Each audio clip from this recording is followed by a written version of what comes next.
Welcome to this explainer. Today, we're going to master subject pronouns. Now, these are the essential and honestly, sometimes incredibly tricky building blocks of English grammar.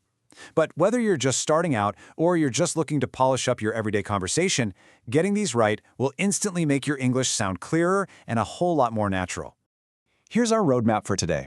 We're going to define what these words are, check out the crucial differences for Spanish speakers, unpack our 7 pronoun toolkit, fix some common mistakes, do a rapid-fire quiz, and finally, wrap up with some actionable daily practice routines.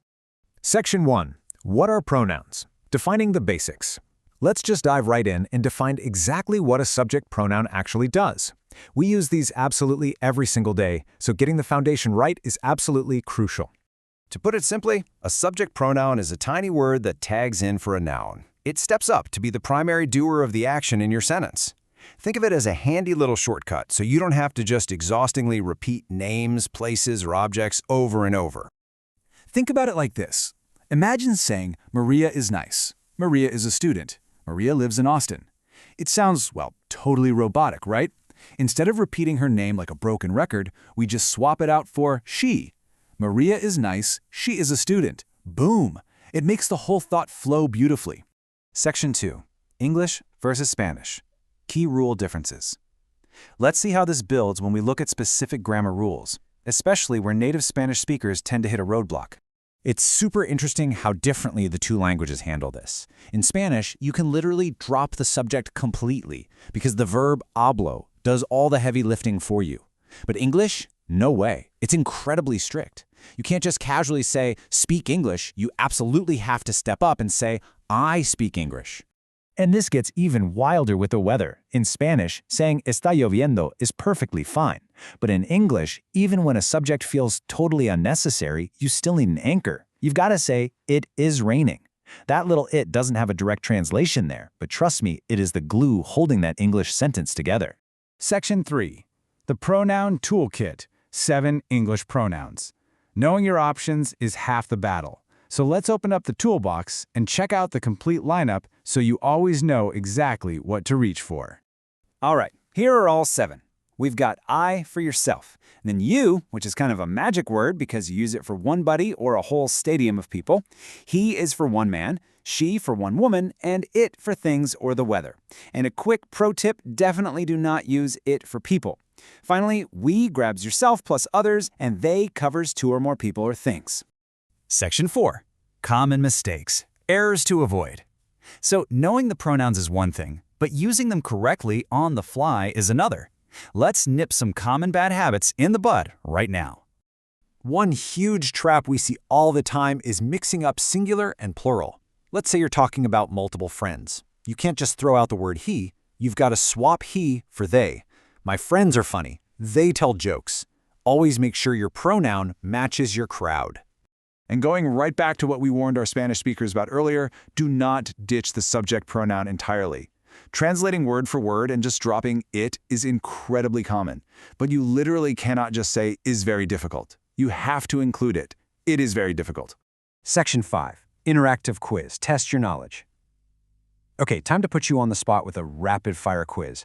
I want you to actively guess the answer in your head before I give it away. Ready? First question. Listen closely. My dog is cute. Blank is a Labrador Retriever. Picture a dog in your mind. What subject pronoun correctly takes the place of the word dog here? Got it? The answer is it. Grammatically speaking, English uses it for animals and things. Now, I know we love our dogs like family and we use he or she for them at home, but strictly following the grammar rule book, it is your absolute safest bet. Let's try another one. Carlos is my brother. Blank is a doctor. What fills that blank? Yep, absolutely. He is the winner here. Carlos is a singular man, so he is the perfect match. If you check out the full source guide, there's actually a whole 20-question quiz waiting for you. If you nail these, awesome. But hey, if you struggled a bit, don't sweat it. It takes time to rewrite your native language's instincts. Repetition is the name of the game.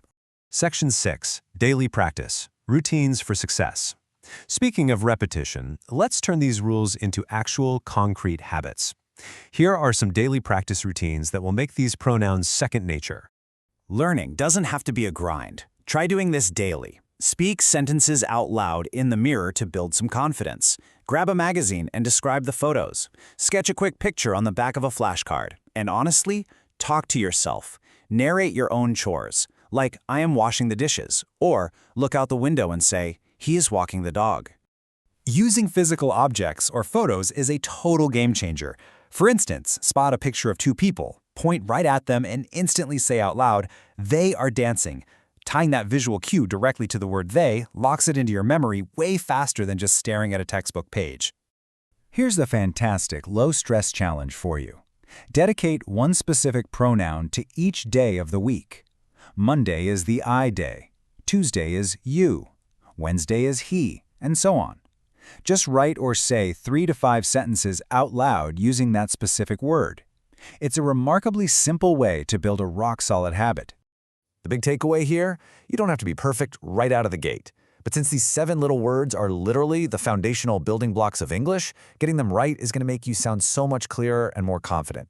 Keep it simple, have some fun with it, and just practice a tiny bit every single day. So, I'm going to leave you with this. Look around the room right now. Pick an object, a pet, or even a person near you. Which subject pronoun are you going to practice first today?